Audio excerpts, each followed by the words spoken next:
alegria estar com os irmãos. Vamos ler o texto que está escrito no versículo de número 7 do capítulo 20 de Atos dos Apóstolos. No primeiro dia da semana, ajuntando-se os discípulos para partir o pão, Paulo, que havia de partir no dia seguinte, falava com eles e alargou a prática até a meia-noite. Havia muitas luzes no cenáculo onde estavam juntos, e estando um certo jovem, por nome Eutico, assentado numa janela, caiu do terceiro andar, tomado de um sono profundo, que lhe sobreveio durante o extenso discurso de Paulo, e foi levantado morto. Paulo, porém, descendo, inclinou-se sobre ele, e abraçando-o, disse: não vos perturbeis, que a sua alma nele está. E subindo e partindo o pão, e comendo, ainda lhes falou largamente até a alvorada, e assim partiu. E levaram vivo o jovem, e ficaram não pouco consolados. Podem sentar-se. Prometo não ser extensivo no que eu tenho a dizer, não devo passar de 25, no máximo 30 minutos, mas quero comunicar aquilo que Deus colocou em meu coração esta noite para o culto de adolescentes. Antes de falar, agradecer ao irmão André, à irmã Thalita, que estrategicamente, para que eu estivesse aqui esta noite, eles pediram ao pastor Israel para autorizar a minha vinda aqui. Então, conseguiram facilmente, e para mim é uma alegria estar aqui e servir o reino aqui em nossa sede regional Pessegueiros. Também dizer da minha alegria por vocês estarem sendo pastoreados pelo pastor Alexandre, um grande homem de Deus, um homem que tem cuidado do rebanho do Senhor e que tem sido um braço forte junto ao pastor Israel, o presidente da igreja. Ele tem sido, sabiamente, um grande administrador e nós temos visto resultados do seu trabalho, da sua dedicação. E não é fácil pastorear e não é fácil também administrar. Por isso, nossa alegria ao Senhor pela vida do nosso pastor Alexandre Azevedo. A toda a igreja na sede regional Pessegueiros, sejam fortalecidos, mesmo não estando presente continuamente, mas ouvimos falar do que Deus tem feito aqui neste lugar. Aqui é uma igreja viva, uma igreja que carrega as marcas de Cristo e que até que Ele venha, cumprirá aquilo que está escrito na sua bondosa palavra, no nome de Jesus. Minha família não pôde estar devido às atividades de nossa sede, né? Os nossos filhos, João, Guilherme e Lucas, são adolescentes, mas eles trabalham, como os adolescentes aqui em nossa sede regional trabalham. Graças a Deus, todos dedicados à obra do Senhor. Muito bem, o texto que acabamos de ler está escrito no livro histórico do Novo Testamento, escrito por Lucas, o doutor.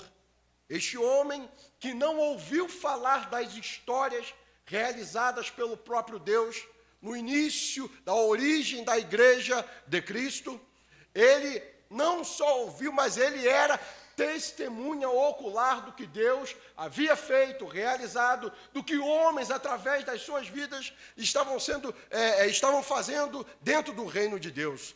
Lucas, ele deixou registrado, desde o início do mover pentecostal, da descida do Espírito Santo, as ações estratégicas para a expansão na pregação da palavra de Deus. Vamos olhar que Deus salva um homem que era perseguidor, tornando-o agora perseguido. De Saulo tornou-se Paulo, e através deste homem que se tornou apóstolo após a ressurreição do Cristo, este é o único apóstolo após Cristo. Eu não reconheço biblicamente outros apóstolos a não ser Paulo, depois do Cristo ressurreto. Mas vamos olhar que este Paulo, um homem de Deus, ele agora, tornando-se perseguido, ele cumpre uma missão que é falar do amor de Deus para as pessoas. E ele estabelece viagens e viagens missionárias. E o livro de Atos dos Apóstolos vai falar de pelo menos grandes viagens missionárias. Mas o que me chama a atenção, dentro dentre as ações missionárias que Paulo realizou, está descrito na sua terceira viagem.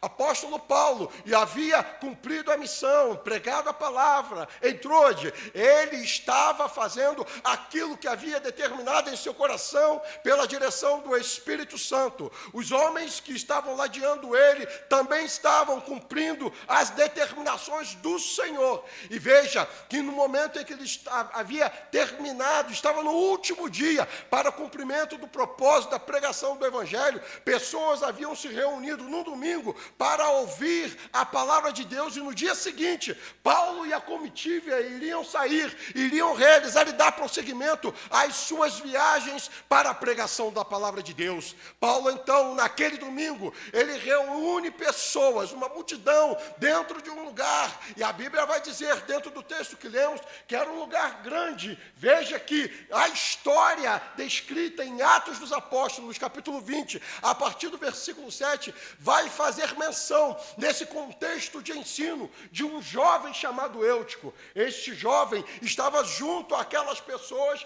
mas ele sai do meio daquele grupo e vai para um lugar inusitado. Ele vai para uma janela no terceiro andar. Ele se coloca em uma situação perigosa, mas ele estava ali tranquilo, porque havia achado que havia escolhido um lugar correto para ficar e assistir às ministrações de apóstolo Paulo. Veja que aquele jovem, ele ainda poderia estar em qualquer outro lugar, com amigos bebendo, com amigos se prostituindo, ou fazendo outras coisas mais, mas ele escolheu estar num lugar para ouvir a palavra de Deus. Eu não posso aqui fugir do que é a realidade do texto. Eu não vou aqui usar texto como pretexto para dizer que aquele garoto havia cometido um grande erro e por isso ele cai daquele terceiro andar. Não, a Bíblia não me dá autorização para dizer isso, mas com o que está dentro entre as entrelinhas, a gente pode olhar um jovem que, segundo os historiadores, era um jovem muito moço. Outros vão até dizer que era um adolescente, como hoje é o culto dos adolescentes. Este jovem estava ali para ouvir a voz de Deus. E então, quando ele ouve, em determinado momento, a mensagem foi longa, foi extensa, e à meia-noite aconteceu algo inesperado. Aquele garoto dorme e cai da janela. Ele cai, a Bíblia vai dizer que ele morre. E quando aquele garoto cai, morto, Paulo para o que estava fazendo. Ele se dirige até aquele garoto, ele se debruça sobre aquele jovem, abraça-o, e desta forma, na ação do Espírito Santo de Deus, aquele garoto torna a viver. É um poder do Espírito Santo agindo em todas as circunstâncias, basta nós estarmos no lugar certo. Aquele jovem Eutico, a Bíblia nomina ele por conta da sua importância, dessa história. Eutico significa afortunado, prodígio. Aquele garoto havia recebido um nome cujas qualidades foram escolhidas pelos seus pais. Nós escolhemos para os nossos filhos as melhores coisas. Nós queremos que os nossos filhos sejam abençoados, sejam fortalecidos. Nós queremos que os nossos filhos tenham êxito naquilo que eles se propõem a fazer. Isso é um desejo e sentimento de pai e de mãe. Assim aconteceu com os pais de Eutico. Escolheram um nome para definir quem ele era. E desta forma, assim eu olho para vocês adolescentes e para toda a igreja que aqui está. Você hoje é chamado pelo nome. O Senhor sabe a sua história, o Senhor sabe suas necessidades, e esta noite Ele cuida de você enquanto você adora. O Senhor visita a sua casa, tudo é colocado no devido lugar, porque Ele está no controle de todas as coisas. Nada escapa aos olhos do Senhor. E aí olhamos o grande feito. Aquele garoto torna a ter vida. E então, Paulo retorna para a ministração da palavra. Ele continua a fazer o que estava fazendo, que era ministrar dentro daquele lugar. E quando ele termina, o texto vai dizer que e levaram vivo o jovem e ficaram não pouco consolados. Todas as pessoas que estavam ali viram um milagre acontecer. Mas enquanto Paulo estava ministrando, ele continuava a ter a atenção de toda aquela multidão. Mas dentro do coração, este homem tem a ação do Espírito Santo em suas palavras. Este homem tem a autoridade do céu para ministrar sobre nossa vida. Enquanto Paulo ministrava, as pessoas estavam na sua mente e coração entendendo todo o ambiente. Mas quando termina, aquele jovem foi levado vivo e todos estavam não pouco consolados, estavam felizes pela vitória daquele garoto, estavam felizes pela vitória daquela família, da família de Eutico. Essa é uma grande questão nossa e que deve ser uma realidade. Nós devemos celebrar a vitória não só nossa, mas a vitória das pessoas que estão à nossa volta. Nós precisamos celebrar a conquista dos nossos irmãos que vivem aqui na igreja, que estão junto de nós, que estão junto à nossa família, porque quando nós nos alegramos, o Senhor encontra um coração justo, um coração reto. A Assembleia de Deus Sede Regional em Pessegueiros é uma igreja que celebra, que adora as conquistas uns dos outros, e assim nós vamos avançar e ver Deus agir poderosamente em cada passo que dermos. Muito bem, diante da história, do texto lido, eu quero aqui compartilhar de somente 3 lições importantes sobre a vida do Eutico. Eutico, a sua história, mesmo no seu início da sua juventude, ele nos ensinou claramente como devemos agir nas nossas vidas. E aí a gente olha para um garoto recém-jovem que recebeu uma segunda chance, que recebeu uma segunda oportunidade, que recebeu uma nova chance de viver entre os homens para mostrar o quanto Deus é bondoso. Se eu perguntar aqui esta noite quantos têm uma palavra de testemunho para dizer o quanto Deus deu de nova chance para as suas vidas, com certeza muitas histórias, muitos testemunhos seriam aqui contados. E não é diferente da história de Eutico. Nós temos razões para celebrar por tudo aquilo que Deus fez, faz e fará em nossa casa. Quantas oportunidades, mesmo não sendo nós merecedores, recebemos por causa do grande amor de Deus, recebemos por causa da graça incontestável do nosso Senhor e Salvador Jesus Cristo. É por conta dessa história que eu quero compartilhar com vocês de 3 importantes lições sobre a vida do Eutico. Primeiro, nós precisamos aprender através de Eutico que devemos valorizar quem pode nos ajudar. Valorizar quem pode nos ajudar. Vocês já perceberam um sentimento espalhado de ingratidão? De pessoas que estendem a mão para nós e na primeira oportunidade esquecemos do que elas fizeram? Na primeira oportunidade rejeitamos tudo aquilo que fizeram de bem para nós? E às vezes essas ingratidões batem a nossa porta. Às vezes a ingratidão vem de um filho. Às vezes a ingratidão vem de um pai, de uma mãe. Quer ver um exemplo de gratidão? Eu era adolescente como vocês. Quando eu tinha 12 anos de idade, pastor Alexandre, eu pedi ao meu pai um reboque. Não me recordo de ter falado isso aqui, mas repito. Pedi ao meu pai de aniversário, não, de Natal, um tênis chamado reboque. Tênis de marca, estou falando, estou cascudo, já estou careca, barrigudo, então faz mais de 30 anos isso. Pedi ao meu papai, pai, me dá de Natal um reboque. Meu pai olhou e disse, tá bom, filho. Uma vez por ano, meu pai fazia as compras de roupa para os filhos. Era somente uma vez por ano. Uma vez por ano, meu pai ia na loja e comprava roupa, calça, camisa e sapato.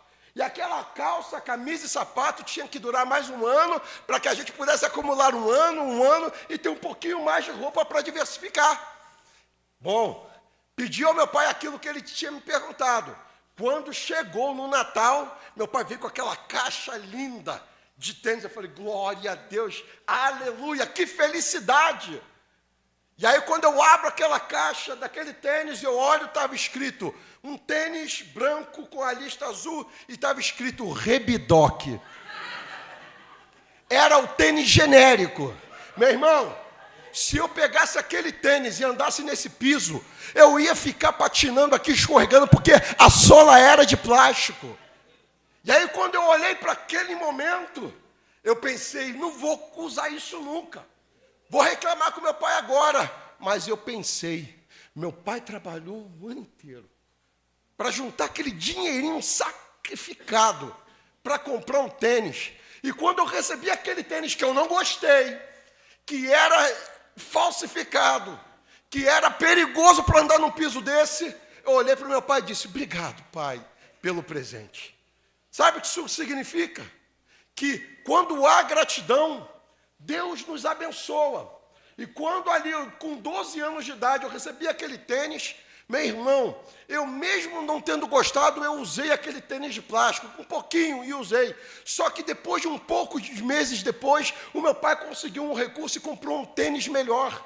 Engraçado, que chute, a marca da fera. Era bom demais, mas se hoje as nossas crianças usarem, eu não vou usar isso. Que coisa feia, que coisa horrível. Mas era a marca da fera. Que tênis maravilhoso. Mas eu fui grato a Deus. Mas o que chute era sola de borracha. Não escorregava. Jogava bola, ia para a igreja, ia para tudo que é lugar com aquele que chute. Amarrado na canela. Que maneiro. Eu vibrava por causa da gratidão que eu tinha pelo esforço do meu pai. Agora, se eu me tornasse com palavras um filho ingrato, eu poderia ter causado grandes danos para o meu convívio familiar. Eutico era um garoto que entendia a importância de valorizar as pessoas que poderiam ajudar. Eu tenho certeza, e isso era uma demonstração clara dos próprios pais que escolheram um grande nome para ele. Um filho que era realmente um prodígio, um afortunado, e que as suas palavras, as suas ações, mesmo tendo pouca idade, se destacava diante da multidão. Ele estava onde? Ele havia escolhido estar junto ao apóstolo Paulo. Ele havia escolhido valorizar aquele que pregava a mensagem que mudava toda e qualquer história. Eutico, por conta dessa sua escolha, valorizando aquilo que deveria realmente ser a marca da sua vida, ele valorizou tudo aquilo que Paulo representava para aquela multidão de pessoas e para a sua vida. Essa é a primeira lição que aprendemos com Eutico: valorizar quem pode nos ajudar. E aí, Eutico sabia que Paulo poderia fazer alguma coisa com ele? Não sabia, mas ele sabia que Paulo era capaz, porque ele tinha a direção do Senhor. E quando ele cai, e quando ele perde a vida, Paulo para e vai até aquele garoto. Você acha que Paulo não tinha visto ele lá na janela? Paulo não tinha observado aquele garoto? Sabe o que eu quero dizer essa noite? Deus te observou desde o início que você chegou neste lugar. Ele sabe o que está no seu coração. Ele sabe das tuas lágrimas. Ele sabe das tuas necessidades. Ele sabe o quanto valoriza a estar na presença dEle. O Senhor conhece o seu apego por sua casa e por sua família. Ele sabe daquilo que você está vivendo. E esta noite, Ele está dando uma vitória para a sua casa, para a sua família, para a sua vida, para a sua história, pelo poder do nome de Jesus, porque valoriza aquilo que tem que ser prioridade para você.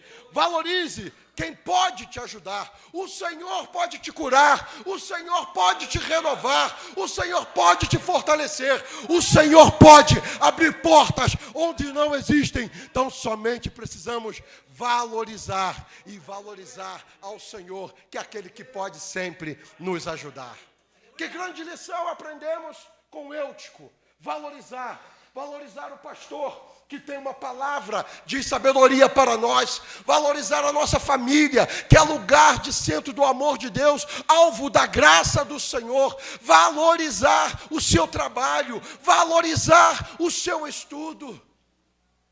Hoje pela manhã, nós recebemos um capitão do Corpo de Bombeiro Militar do Estado do Rio de Janeiro, pastor Pragner. Ele é responsável pela parte de brigada de incêndio de todos os prédios do Ministério Público no estado do Rio de Janeiro. Ele era um homem, uma autoridade militar, mas é um pastor servo. O que eu quero te dizer esta noite, que a bênção da sociedade em relação a trabalhos, às funções, é para você também, meu irmão. Você precisa valorizar o estudo, você precisa valorizar aquilo que os seus pais dão para que você se torne um homem, uma mulher grande dentro desta sociedade, porque a Bíblia diz que Deus não nos chamou para ser cauda, mas para ser cabeça. Quem disse que você não pode ser aquilo que colocou no seu coração ser? O meu desejo é que meus filhos sejam militares. João Guilherme está fazendo colégio naval. Eu desejo, mas se ele quiser ser outras coisas, não tem problema. Mas o que eu não posso é enxergar no meu filho desdém ou desleixo por tudo aquilo que pai e mãe faz. Nossos filhos, eles valorizam aquilo que nós fazemos. Eles sabem que quem pode ajudar, eles devem valorizar. Eles valorizam o pai e a mãe que têm. Você precisa valorizar o pai e a mãe que tem.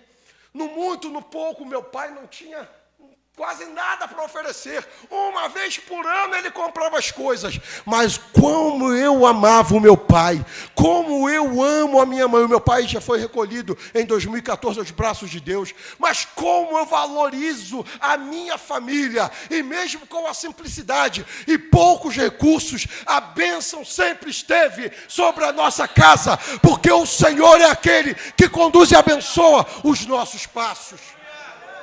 Essa é a primeira lição. A segunda, e eu quero avançar para não tomar o tempo dos irmãos. Se a gente precisa valorizar quem pode nos ajudar, a gente também quer entender que precisamos ficar firmes. Fique em lugares firmes diante do Senhor. Júlio, não entendi. Ficar em lugares firmes? Sim. Vamos olhar para Eutico. Eutico estava no lugar certo, no ambiente certo? Estava. Mas fisicamente, ele escolheu o lugar errado. Janela é lugar para alguém ficar pendurado? Janela é lugar para alguém ficar assistindo alguma coisa? Não, você é convidado para estar dentro da casa, dentro do templo, dentro dos ensinos da palavra de Deus, dentro do reino de Deus. Nós precisamos, como Eutico, escolher lugares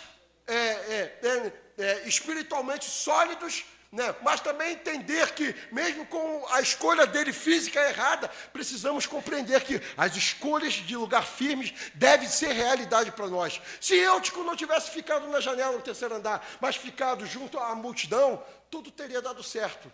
Teria dado? Aparentemente sim. Mas se tivesse um degrau como esse, ele tropeçasse, não poderia também se machucar? Poderia. Bater com a cabeça na quina do banco? Poderia. Mas a possibilidade de algo ruim acontecer diminuiria se ele tivesse escolhido o lugar firme, o lugar correto.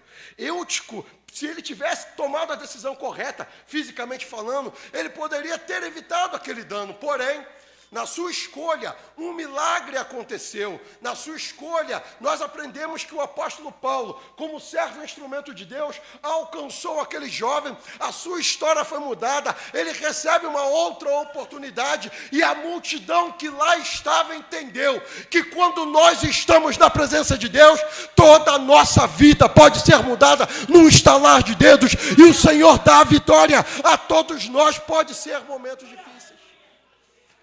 A gente pode ter recebido notícias difíceis de enfermidade. Eutico estava no lugar para ouvir a palavra, mas tem momentos que a gente passa por um acidente, enfrenta adversidades terríveis, uma enfermidade, problemas dentro de casa, filhos desobedientes, adolescentes rebeldes. Quem aqui é pai de adolescente? Não é fácil, né? Esses garotos acham que são donos do nariz, né? Fala com eles, pai, eu não gosto disso não, eu não vou fazer não. O quê? Não vai fazer? Eu não estou pedindo agora, eu pedi. Mas quando levanta o nariz e diz que não vai fazer, eu não estou agora pedindo, eu estou mandando. E aí quando eu falo, eu estou mandando, faz. Por que não fez quando eu pedia? só dificultou o momento, né? E aí eu olho para os meus filhos e tenho que lidar com essas questões, porque talvez na escola ele aprenda. O pai do meu amigo não fica em casa, o pai do meu amigo se separou da mãe, não sei o quê, uma vida desgramada, ele faz o que ele quer, então eu acho que eu vou fazer aquilo que eu quero também, negativo. Filho não tem domínio da sua vida. Enquanto o filho viver debaixo da casa de pai e de mãe, tem que obedecer. Mas eu tenho mais de 18 anos. Enquanto estiver debaixo da casa de pai e de mãe, obedece. Filho com 30 anos da casa de pai, obedece. Eutico sabia o que tinha que fazer. Você acha que o pai e a mãe de Eutico não ficaram felizes de saber que Eutico estava ouvindo a mensagem da salvação, ao invés de estar no mundão? Nós precisamos valorizar o nosso ambiente familiar e saber o que está sendo dito. Tem hora, lá em casa, quem manda sou eu. A Bíblia diz que o homem é o cabeça, não é? Estou errado, moças? Está escrito, não está? Pode até contrariar um pouquinho, né? Mas está escrito, não está? Que o homem é o cabeça do lar. Não é? Mas há momentos que não é fácil, né? Ouvir da mulher algumas coisas, você diz, não, vou fazer. E depois que você faz e dá errado, a mulher vem para você e diz, eu não te falei. Eu não te avisei. E isso acontece com o homem e acontece com os filhos. A mulher sabe. Mulher sabe. Ainda que a gente tente... contrariamente não concorda, mas elas sabem, elas observam. E aí, quando a gente olha para esse contexto familiar, aí eu lembro de ontem. Ontem eu escolhi, pastor Alexandre, estar com vocês no jantar de casais. Sabe por quê? É tanta tarefa, é tanto trabalho, né? E ajudamos lá o pastor Israel na sede. Teve uma semana que eu fiquei 3 dias sem almoçar para fazer visita e levar ceia.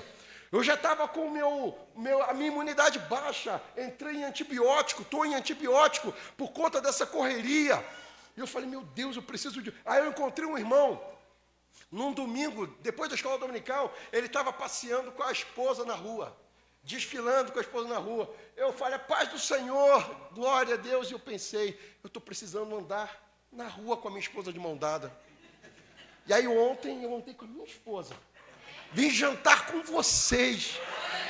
Meu Deus do céu, não tinha compromisso de pregar, não tinha compromisso de trabalho. Eu só queria sentar lá e bater papo com a minha mulher, com os amigos que estavam lá, de estar junto com os irmãos. Como foi bom para mim ontem, irmão. Eu acordei hoje cedo, eu fiz tanta coisa, mas estava renovado. Sabe por quê? São as pequenas coisas que a gente precisa valorizar. Da nossa casa, cuidar da nossa família. É o adolescente que precisa entender que os pequenos detalhes são importantes para você. É um abraço, é um eu te amo. Não é, o apóstolo Paulo não foi lá, viu o garoto cair, perdeu a vida. Ele largou tudo, foi lá, se debruçou sobre o garoto e deu um abraço de cura. Um abraço de milagre, um abraço que traz vida, um abraço que restaura. Está faltando abraço dentro da sua casa, um abraço reparador, um abraço de amor, um abraço de misericórdia dentro de casa. Às vezes não precisa palavra, mas um abraço bem gostoso, como eu dei na minha esposa ontem. Meu Deus do céu, um abraço de perdão. Aquele monte de pergunta lá de perdão, só 2 que eu passei, o resto tudo reprovado. Meu Deus do céu. Quem fez aquelas perguntas lá, eu conheço o Júlio. Meu Deus do céu. Mas das reprovadas, o que eu fui aprovado nunca desrespeitei a minha esposa. Eu a amo e nunca vou desmoralizá-la ou falar qualquer palavra que a ofenda. Às vezes eu não cumpro um horário, às vezes eu faço alguma coisa, mas assim, são coisas do dia a dia, correria. Mas eu nunca desrespeitei a minha casa. Eu nunca desrespeitei os meus filhos adolescentes. Assim como Eutico, com certeza, eu não duvido. Eutico tinha um ambiente favorável pelo contexto da sua escolha de estar num lugar para ouvir a palavra de Deus. Assim também nós precisamos também ter um ambiente familiar favorável, de abraço, de aconchego. Tem hora, irmão, que a gente não diz nada, só abraça, aquele abraço terapêutico que a mulher encaixa no seu ombro e as lágrimas descem, e aquele, sem pedir perdão, mas o perdão vem, sem pedir misericórdia, a misericórdia vem, sem dizer que ama e o amor é sentido no bater do coração. E quando você abraça seus filhos e diz, eu te amo, meu filho, e o filho diz, eu já sei, pai, você falou 10 vezes hoje, pai. E eu não canso de falar, eu te amo. Vai ouvir, porque um dia vai sentir falta.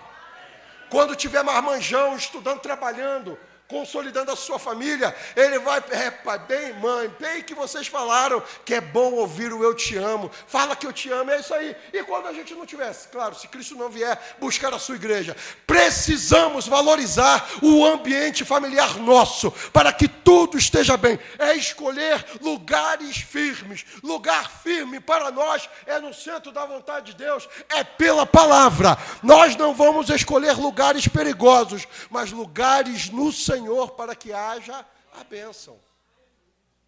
Não escolha janela. Não escolha lugares distantes. Esteja sendo visto. Esteja em lugar onde as pessoas possam te alcançar. Esteja em lugares onde pessoas podem te ver. Isso é importante. Lugar firme, lugar de direção, lugar de presença de Deus. E quando isso acontece, tudo irá bem. Nós não vamos cair. Nós não vamos sofrer danos. Porém, se qualquer coisa vier, ao Salmos de número 46 que diz, Deus é o nosso refúgio e fortaleza, socorro bem presente na hora da angústia, pelo que não temeremos, ainda que a terra se mude, ainda que os montes se transportem para o meio dos mares, ainda que as águas rujam e se perturbem, ainda que os montes se abalem pela sua braveza, há um rio cujas correntes alegram a cidade de Deus, o santuário da morada do Altíssimo. Deus está no meio dela e não será abalada. Deus está no meio da sua casa. Deus está habitando aonde você está, porque Ele é o centro da tua vida. Ele é a sua firmeza. Ele é a sua rocha. Ele é o teu refúgio e socorro bem presente. Glórias a Deus. Sharai de canto e de nébias, e de canto e de cantaraias. Oh, aleluias, aleluias. Fique no lugar firme, fique no lugar certo. Saia da janela, saia do perigo. Não brinque com as coisas espirituais, porque Satanás não brinca de ser Satanás. Não saia da presença de Deus, porque se você sair, você vai escolher e tomar decisões equivocadas. Vai olhar para o vizinho e vai achar que a casa do vizinho é melhor do que a sua. Vai olhar para a vida do próximo e vai achar que a vida dele é melhor do que a sua. Quando você deveria olhar para si e para a sua casa e valorizar tudo que Deus já te deu e te permitiu conquistar. Saia da janela e olhe para aquilo que está à sua volta e valorize cada coisa que Deus te deu. Esta noite é a noite de agradecimento por tudo que Deus é e representa em nós, por tudo que Ele fez, faz e fará. Ele cuida de cada detalhe da sua vida. Aquilo que está em desajuste, aquilo que está fora do lugar, Deus é especialista em colocar no lugar. Ele repara, Ele conserta, Ele faz tudo detalhadamente para que você seja abençoado, adolescente. Não se desespere por sua vida amanhã, porque o Senhor está cuidando do teu hoje. O caminho é dele, o futuro é dele. Ele prepara, tão somente confia, espera um casamento saudável, espera um trabalho bom, um trabalho de honra. Estude, faça a sua parte e Deus vai te honrar, Deus vai te abençoar. Temos que tão somente escolher o lugar firme em Deus. E em terceiro e último lugar, a terceira lição que eu quero compartilhar com você: primeiro, não desprezes quem pode te ajudar. Segundo, fique em lugar firme, não saia da janela e fique na presença de Deus. E em terceiro lugar, não perca a sua oportunidade, não perca a segunda chance que a vida te dá, que é o Senhor que te dá na verdade. Às vezes a gente perde tantas oportunidades, oportunidade de ficar quieto, não é? Tem hora que a gente quer falar, e era para você ficar quieto. E Deus prepara um outro ambiente, uma outra circunstância, para que você entenda que você precisa ficar quieto para aprender e para ser instruído. Tem momentos na nossa vida que a gente precisa aprender que oportunidades passam e que talvez não foram colocados pelo Senhor. E que porque passaram, você não precisa ficar preso ao que já passou, mas olhar para frente, confiar em Deus, que te prepara um futuro brilhante, abençoado, e que Ele vai te dar uma grande oportunidade, e que você precisa entender no mundo espiritual, que quando você está conectado com Deus, você vai perceber o que Ele está preparando grandiosamente para você, um futuro certo, abençoado, firme no Senhor, com batalhas, com adversidades, com obstáculos, mas com vitória pelo poder do nome de Jesus. Aproveitar a segunda oportunidade da vida. Meu pai, em 2012, ele é acometido de um problema nos 2 rins dele. Os 2 rins do meu pai pararam de funcionar. E ele foi levado para o hospital. E foi caminhado para o CTI do São José. E aí, numa das visitas que nos foi concedido, eu e a minha esposa fomos juntos até o CTI. 2012, eu era presbítero da Casa do Senhor. Eu fui com a Niedja até o meu pai visitar lá no CTI. Meu pai estava com os 2 braços amarrados. Você pensa, 2 rins paralisados, ele rangia os dentes, ele arranhava os dentes, ele estava amarrado porque senão ele ia se debater, tamanho era o desespero do quadro que ele estava passando. E quando eu olho para aquilo, a dor como um filho foi terrível, e eu olhei e falei, Niedja, vamos orar.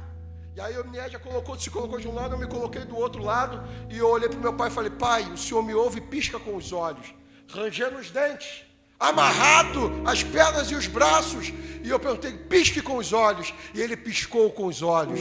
Pai, o senhor me entende cada palavra? Pisque com os olhos. Mais uma vez ele piscou. Você acredita, meu pai? Eu me batizei junto com meu pai no dia 22 de agosto de 1993. Eu e ele passamos pelas águas batismais juntos, e o pastor Israel foi quem nos batizou. E ali, naquele leito, num quadro difícil, eu olho para ele e digo, pai, eu não estou aqui agora como filho, mas eu estou como servo, como obreiro da casa de Deus. O Senhor crê no que Deus pode fazer, assim como Ele fez com a sua vida te salvando, e Ele pode curar o Senhor nessa tarde. E meu pai piscou os olhos confirmando o que eu estava dizendo. E então, na autoridade do nome de Jesus, nós oramos naquele momento, Niedja, com a certeza e a esperança da palavra, e naquele momento falamos, Deus, dá a segunda chance para o meu pai. A oração foi essa, sabe por quê? Porque o Lucas, o meu filho caçula, estava sendo gerado em Niedja, e eu falei, dá a segunda oportunidade para o meu pai, Deus, para que ele possa ver o meu filho Lucas nascer. E quando eu orava e chorava, nós clamamos a Deus e terminamos a oração, saí de lá e falei, pai, fica com Deus, nós voltaremos amanhã. E aí nós fomos para casa, eu e a Niedja. 2 horas depois, o meu irmão, pastor Marcos, me liga e diz, Julião, rapaz, tu não sabe o que aconteceu. Falei, fala, Marcão, isso é poder de Deus, não é glória para ninguém não. Fala, Marcão, o que aconteceu? É Julião e Marcão. Fala, Marcão, o que aconteceu? Rapaz, o médico não consegue explicar, os 2 rins de papai começaram a funcionar. Meu Deus, e aí eu falei, Marcão, fica tranquilo, que a resposta de oração, não só nossa, mas de toda uma igreja, que está orando por nossa casa e por nossa família. Resposta de Deus, uma segunda chance que eu pedi, para que meu pai pudesse ver o meu filho nascer. E aí no dia seguinte, olha tamanho milagre, eu retorno, o milagre foi rápido demais. Os médicos mobilizaram tudo e tiraram meu pai do CTI, porque não precisava ocupar um quarto de CTI. Colocaram ele na enfermaria. E aí eu fui visitá-lo, cheguei lá na enfermaria, meu pai com o uniforme lá. Falei, e aí, paizão, tudo bem? Ele, tudo bem, meu filho, milagre. Estava amarrado, rangendo os dentes, ele falando comigo. Eu, glória a Deus, jubiloso, porque tinha mais outros enfermos lá naquele lugar. Daqui a pouco chega o médico e diz: quem é o seu José? Aí só, é ele. Eu falei com o médico: é ele. Rapaz, eu não sei se o senhor acredita em Deus, em algo maior, mas eu não consigo explicar como os teus 2 rins voltaram a funcionar. Eu olhei para o médico e falei: doutor, é o médico dos médicos, o Senhor Jesus, que nos dá a segunda chance. Esta noite, a segunda chance para você também, a segunda chance para a tua família, a segunda chance para o teu trabalho, a segunda chance para a tua vida espiritual, para a sua vida espiritual. A resposta de Deus, porque assim como Deus fez com Eutico, naquele momento em que trouxe a vida daquele garoto, assim Ele faz na nossa vida, na nossa casa. A vida para você, a vida em abundância, a graça do Senhor na sua vida, na sua casa, pelo poder do nome de Jesus. Então conduziram vivo o rapaz e sentiram-se grandemente confortados. Quando o milagre do Senhor acontece, as pessoas que estão à nossa volta se admiram e ficam atônitas com o poder de Deus.